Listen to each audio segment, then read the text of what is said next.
Okay, welcome to another episode of Wired for STEM. My name is Tim Conlin, and I lead marketing for Snap Circuits. And as always, on this podcast, we talk about various topics in the STEAM space, and we couldn't be happier with our guest today. We tried to bring value to educators, and today we just have a spectacular guest and an incredibly relevant topic. And that topic is making STEM instruction work for the real world. Obviously, just a tad important. And today we've just got a fantastic individual. His name is Jeff Remington. And let me just take a second to talk about Jeff and all the great things that he's done, because we've got a real expert here with us today. So Jeff is a veteran STEAM educator. He's a global consultant. He's an incredibly passionate advocate for transforming how STEM is taught and experienced. He's got nearly 4 decades in education. And he's dedicated his career to helping schools and systems move beyond siloed, maybe contrived STEM toward authentic learning that truly connects directly to the real world and the workforce. And Jeff certainly knows the topic. He spent 25 years as a secondary STEM teacher in Pennsylvania and 25 years as an adjunct professor at Lebanon Valley College. So he shaped both classroom practice and the next generation of educators. And today, Jeff continues that mission as a STEM outreach liaison with Penn State Center for Science in the schools, where he works to amplify this impact of research and build partnerships across not just education, but also industry and communities. His influence really extends far beyond the classroom. As a national STEM teacher ambassador, he's contributed to STEM policy. He's played a key role in revising Pennsylvania's science and STEM standards. And his work has also taken him around the world, supporting education systems in both resource-rich and resource-challenged environments. From the U.S. to Haiti to the UAE, Jeff has certainly been around. His work and his passion have earned him some really spectacular recognition at every level. That's including the Presidential Award for Excellence in Mathematics and Science Teaching and selection as a top 50 finalist for the Global Teacher Prize. Well, Jeff, I know that was a long intro, but you have a lot of great things. I just wanted to make sure people know we've got someone really fun to have a good conversation with today. So welcome so much. Thank you, Tim. I'm very, very grateful to be here. Grateful for this opportunity. That's great, Jeff. And I talked a lot about your intro, right? And it's quite a story. So I would love for you to start by just talking a little bit about your story. You're originally a straight up educator and then into higher education and research and more. And I think it'd be really valuable for people to hear a little bit about those transitions and what motivated for you to continually move on and up. Sure, happy to do it. The reason I got to where I am is because I didn't want to intentionally climb any ladder. I just wanted to do better every day, and through time, opportunity after opportunity kind of presented itself, and I find myself here at a major national institution of higher ed. So for me, it started 40 years ago. I started my teaching in a small town called Palmyra, right next to Hershey, PA. And the same year I started teaching, met my beautiful wife, Helen. And it just so happened her husband, or excuse me, her husband, just so happened her father was an analytical chemist for Pittsburgh plate glass. And he was a phenomenal researcher. And he also liked to do outreach. So he took me to a Pittsburgh Spectroscopy Society event at Duquesne University, where they had a gentleman who was doing science demonstrations, all sorts of fun things, burning things, blowing things up, things that you could reproduce in your classroom. And this gentleman had a book that you could use and do these things. So me as a brand new teacher, I'm thinking, great, I don't have any tools. This would be fun to have some tools. And, if I could do this, the kids would like me. If the kids like me, their parents will like me. If their parents like me, the administration will like me. It will give me job security. So I started off burning things, blowing things up, thinking that the kids would love it. And they did, but also thinking they're really going to want to learn from this. And although there was some curiosity with them, most of them wanted me to do more of that edutainment, that what I call a random act of STEMness. Because what I realize now, looking back 40 years ago, I was using a bunch of shiny tools when I started because didn't have any tools, but I didn't have a vision for how to use those tools. And I see that same thing happening right now with AI. There are tons of fancy tools out there for AI. And when we use those tools without a vision or a purpose, you kind of come to some realizations that I did. But anyhow, getting back to that. So I am doing all these fun, fancy demos, burning things and blowing things up and all that, and really got to be quite good at it and an act for it. And then one of the major publishing companies said, you're doing some good work. We would like you to be a writer for us on the side to write activities and this and that. And as I did that, they flew me to the corporate office and they said, here's what we want you to do. We want you to make it fun and engaging for the kids, easy for the teachers. And that's what I was good at because that's what I was doing myself. But then I started to think, wait a minute, how about learning? How about workforce development? How about preparing them for the future? None of those things were mentioned in this. And as I started to teach, I really started to realize this is shallow. These are just fun, kind of one off things, random acts of STEMness. What's my vision for these kids? Where do I want them to go? So at that point, I got a master's degree, a graduate degree, and I got it in workforce development because I thought that's going to help me figure this out to see what's the workforce looking for. And as I was going through that degree, and as I was watching my father-in-law, who's the analytical chemist researcher, the stuff that he's doing and the stuff that I'm learning about workforce development looks like nothing that I'm seeing in my K-12 environment, or nothing that I'm doing, and nothing that I'm writing about in these books. So I really started to go on a journey and find out, are there research-based programs out there that not only prove that if you apply these programs faithfully, that you're going to get results and that you're going to train this next workforce. And at that time in the 90s, there weren't many groups doing that. The Lawrence Hall of Science out of UC Berkeley was doing it, and they birthed more Nobel laureates in science than any other university. So I thought they know what they're doing. So started doing that. The internet came about this time. So I thought, well, as you mentioned, I received an award, the Presidential Award for Excellence in Math and Science Teaching. That came with $10,000. So I had $10,000 burning a hole in my pocket. I thought, what can I do with this? And then there was a researcher at Penn State, Hershey Medical Center, that had schools in Haiti. And I said, well, Dr. Mortel, Roderick Mortel, Dr. Mortel, what do you do for STEM in Haiti? And he's like, well, we really don't do anything. They have a book and they kind of memorize it, and that's the national culture. So I thought, can we change that? So at that time, there was a book out there called The World is Flat by Thomas Friedman from the New York Times. And he hypothesized that now that we have the internet, it's going to democratize learning and access to the global market. So this is a way that every place in the world could contribute to solving global problems and could get access to the global market. So long story short there, my kids partnered with kids that we had in Haiti, and I went back and forth to Haiti, and we built labs down there. We built, with the help of MIT's One Laptop Per Child, we built computer systems. Intel got involved. And then my kids were learning for a purpose. They were learning science and technology to teach their peers in Haiti about science and technology. And long story short, 20 years after the fact, a lot of those kids in Haiti went on to do amazing things and did plug into the global economy and solve major problems, including help navigate Haiti through the pandemic. So it was kind of cool. And my students learned all about how to do that. We built a wiki during that time, which this was before there were things like Canvas and Schoology.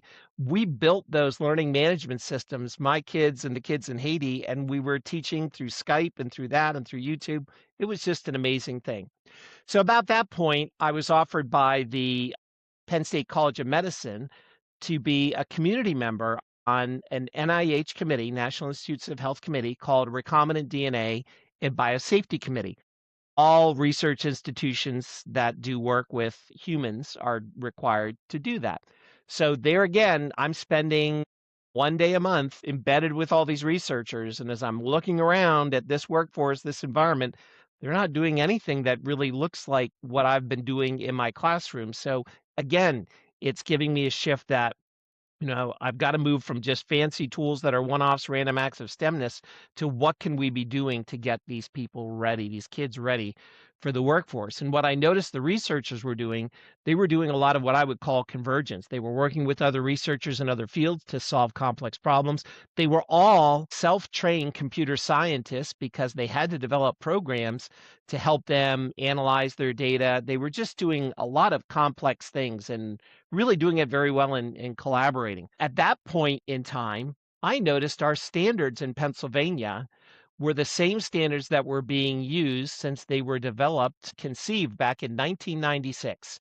This is 10 or more years before there were even cell phones.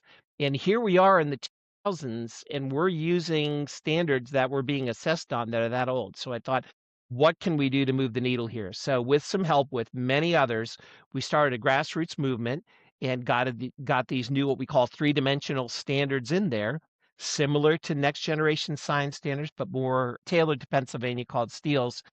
From there, got to do some consulting work in the United Arab Emirates to help them flip their country into this curiosity through career workforce development. The Emirates at that point were realizing that the fossil-based fuel economy, although good, they needed to diversify into this more smart-based technology. So we were part of that plan. By about that point, I was close to retiring, did retire for a day, and then Penn State hired me in this new position called a STEM outreach liaison for the Penn State Center for Science in the school. And we are a broader impacts unit. Holy cow. I mean, Jeff, I think all of us strive to, do something we enjoy, do it well. And when you lay your head down at the end of the night, did I make a difference, right? And did I move forward? Did I continually do something? And from Palmyra to Haiti to Penn State to UAE, like, oh my gosh, what a great and inspirational story for folks that are educators today, maybe starting out or have been in their role for quite some time and are hungry to do more. And I just think that's a fantastic story of inspiration. So thank you for sharing that. That's really great. And as you said, now you're this STEM outreach liaison in non-retirement. You continue to do great things. Can you talk a little bit about that work? I know we've touched base a little bit on it in the past with Dr. Kathy Hill and some of the real world examples of where this is coming to life of the work you're doing now. Yes. So first, I'll mention what this work is. We are what's called a broader impact unit. Sometimes people call it a research impact unit. Sometimes people call these society impacts. It is something that all major universities that are research universities have. They have units like us doing this work. And it is all about research universities getting federal grants for research. So if any big, what they call them R1 university, research university, wants to get a federal grant for engineering research, agriculture research, bio research, they're judged on two merits. The first merit is their intellectual merit, and that is, what is it that the researcher's doing that's going to advance that researcher's field and would impress the peers? Okay, researchers are very good at that. They're very focused, so they've got it there. The other merit they're judged on is this broader impacts, research impacts, society impacts, that merit. And that is sort of giving back to the taxpayers, because if we as a collective taxpayer are giving $10 million to a researcher to study squid tentacles, we might say, is that the best use of our $10 million? So the federal government requires that these researchers give back part of their knowledge and their research to several different buckets. One bucket would be infrastructure, one bucket would be national defense. The bucket that we specialize in is what we call curiosity through career workforce development. So every week we are with a different researcher learning what they do. One week it could be ag, the next week it could be pharmacology, the next week it could be material science. We're learning what they do. We write that into their grants and translate that into K-12 programming. That's either teacher professional development or direct programming with students, where we are teaching them the most authentic, cutting edge STEM workforce development that is currently out there. So some of the things we're working on right now, we are working on behalf of the Pennsylvania Department of Education on what we call an AI learning and listening tour. We have 10 AI researchers and policy researchers from Penn State that we are leading a tour all over Pennsylvania to learn, what are some things that schools are doing with AI? What are some things that needs, some consideration or some help on? And our researchers are also informing these K-12 educators and administrators as we're going around with that. We have energy challenges that we do. So we run the Pennsylvania Energy Challenge with our engineers here. And we do a Kid Win Challenge where kids create wind turbines that generate electricity. We put them into an engineering wind tunnel and we rate how much electricity and how they can generate and how sustained it is. We do the same thing with solar in that competition. We currently are working on a $5 million National Science Foundation grant that's part of the CHIPS and Science Act, and that is part of what's called the National STEM Teacher Corps. And that was a vision in the CHIPS and Science Act to elevate educators all over the country to get them to retool and reimagine to prepare this future workforce for this age of AI. And we were one of 7 institutions that received that grant. So we are currently training 27 phenomenal teachers from New Jersey, West Virginia, and Pennsylvania over the next 5 years to make them super teachers. And they are in turn going to influence their peers and elevate things in their region. And then we also do a lot of work with research experience for teachers, where we'll take classroom teachers and embed them with researchers at many of our institutions across the state at Penn State, where they'll work with AI researchers, ag researchers, engineers. They will work side by side with them in their laboratories for about 7 weeks in the summer. And we work with them on the education aspect of what they're learning and help them translate those experiences into classroom programming or classroom mindsets so that they can help their students get ready for the authentic workforce that awaits them in STEM. Wow, fantastic. I love how you're continually pushing. You talked about retooling, reimagining. How do we do things better? How do we make it more impactful? Really, really fantastic work there. So exciting. And maybe it's in the neighborhood, but as we talked and we did some research, I talked about this notion of convergence education. And when we talk about retooling, reimagining, doing things differently, can you talk a little bit about that approach and then how it's actually showing up and how you're bringing that to life? Yeah, be happy to. Be happy to. So, first of all, when I think of convergence, I think of coming together. And my mental image of that is if you could picture a group of people climbing a rugged mountain. And as they're climbing to try and get to the top of that rugged mountain, they're using ropes, they're using each other, they're encouraging each other. They find maybe some fog in an area and they have to figure out, oh, we were going to go this pathway, but now we have to shift because there's fog there. And maybe there's a bit of an avalanche over here or some rock debris. So the whole time they're going up the mountain, they're assessing the shifting situation and they're using everyone's combined knowledge and expertise and talents to navigate this massive mountain to get to the top. That to me is the vision that I have of conversion.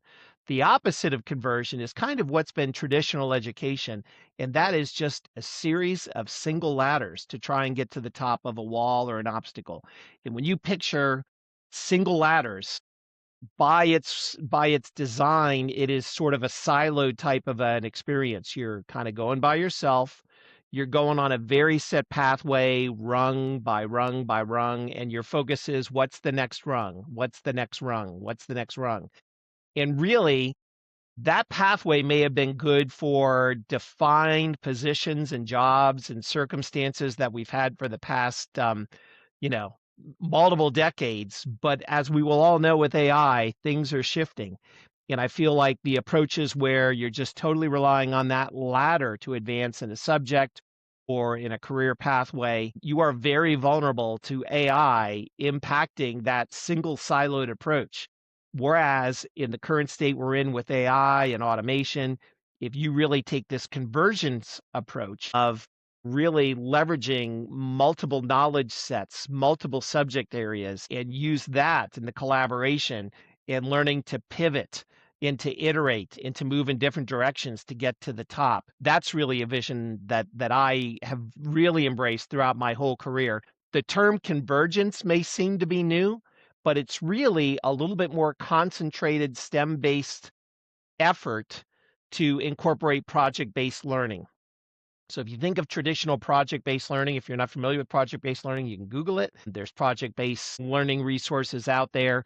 That's really what it's all about. It's not staying within your subject silo, but having a vision of big, grand problems to try and solve and move towards that. And what do you think, where do you see that making progress? And what do you see challenges in practically implementing that approach? So I see that in every aspect of what I do outside the classroom in the situation that I am in now. This convergence is in the research world all the time. Sort of like I've talked about a little bit before, where a researcher is not working in isolation. That researcher is working with many other researchers or experts to solve a very complex problem. They all are dabbling in computer science to help do the data analyzation that they have to do. AI is in every aspect of research. And I also see it in business and industry. You think about the data center build out that's going on right now everywhere in the world.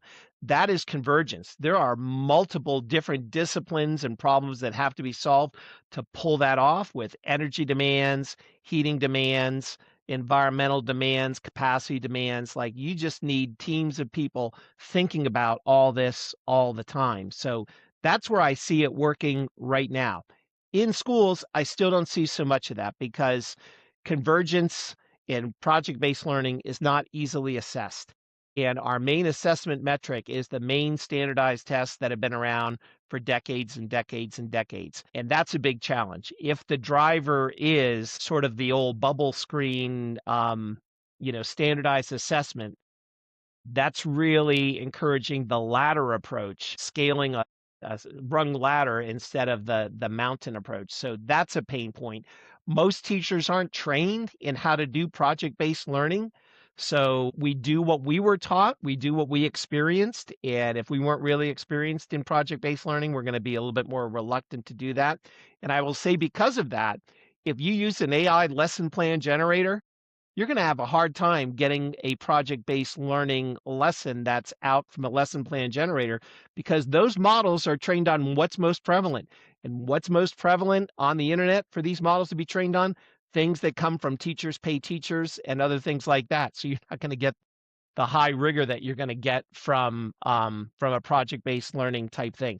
Project-based learning also requires a lot of scheduling demands that have to be broken out of the traditional silos of the schedules. And then you need teachers that really are willing to collaborate and kind of move in that direction. So there are plenty of hurdles, but I honestly believe AI is going to help remove some of those hurdles. And by necessity, this convergence is going to happen more and more in schools because business and industry is going to demand it. Higher ed's going to demand it. Jeff, you mentioned earlier the evolution of standards within Pennsylvania and the 3D standards you helped develop. Does that help? Yep.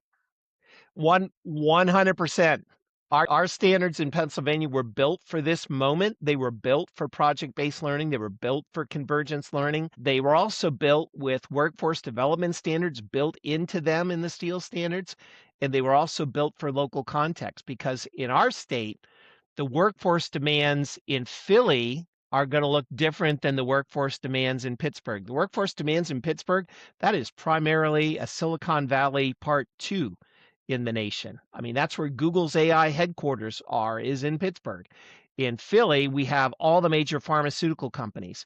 In the great north of, and pretty much everywhere in between Philadelphia and Pittsburgh, you have manufacturing, you have energy production, and you have farming. So our STEEL standards are built for this because the teachers can tailor project-based learning to fit the region that they're in this moment.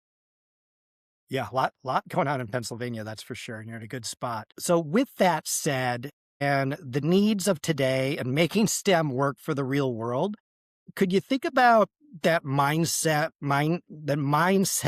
shift that every STEM teacher needs to do or be better prepared be better prepared themselves and better preparing students for the real world? This is it. This is my total thing for where we need to be, and that is we need to prepare our students for their future and not from our past. We have the focus that what was good enough for us is going to be good enough for the future, but that is not the case. The future is changing so dramatically. So we need to prepare students for their future, not our past. That's the biggest mindset I think that teachers need going into this world that we're in. Fantastic. So, Jeff, I can't believe it. Our time goes super fast. You've touched upon one, a fantastic personal inspirational journey that I think will make people think about what's possible. The changes you've brought not only to different countries, but really in Pennsylvania as well, of really game changing how you're preparing folks. Before we leave, I'd just like to leave it open to you. Is there anything else you'd like to leave folks with? I would just say, have a growth mindset. And you don't necessarily have to look to advance beyond your classroom. If you just really stay faithful to your profession, you will just see opportunities come knocking and just be ready for those opportunities and take advantage of them. Awesome.